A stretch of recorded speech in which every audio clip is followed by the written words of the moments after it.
रशियावर जास्त दाबाच्या पट्ट्यामुळे मान्सून 5 जून पर्यंत रखडण्याची चिन्ह। जास्त दाबाच्या पट्ट्यामुळे अफगाणिस्तानातून कोरडी हवा भारताकडे येणार, याचा परिणाम महाराष्ट्रामधल्या मान्सूनवर होणार, तज्ञांचा अंदाज। संगीता भालेराव यांची रुपाली चाकणकर यांच्यासह सोनाली गाडेंच्या विरोधात महिला आयोगामध्ये तक्रार। चाकणकर यांच्याकडून जेवितास धोका, संगीता भालेरावांचा आरोप। भालेरावांची काही दिवसांपूर्वी चाकणकर यांच्यावर फेसबुक पोस्ट। चाकणकर यांचा फोन बंद असतो, तक्रार कोणाकडे करायची? मनसेची मुख्यमंत्र्यांकडे पत्राद्वारे राज्य महिला आयोगाची तक्रार। महिला आयोगाचा टोल फ्री क्रमांक सुरू करा, अशी मागणी।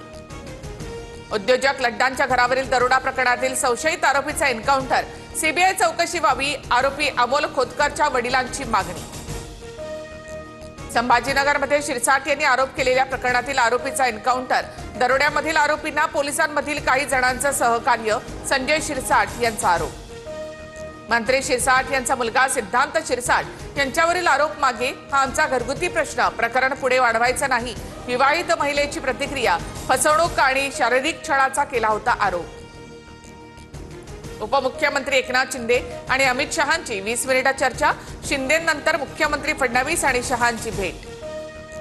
शहांकडे भाजपातील मंत्री आणि आमदारांकडून अजितदादांच्या कार्यपद्धतीवर नाराजी व्यक्त। दादा भाजप आमदारांच्या विरोधात नेत्यांना ताकद देत असल्याचा आरोप, सूत्रांची माहिती। मृत्यूच्या दिवशीही वैष्णवी हगवणेला मारहाण, वैष्णवीच्या अंगावर एकूण 29 जखमा, 15 जखमा मृत्यूपूर्वीच्या 24 तासांच्या आतील असल्याची माहिती।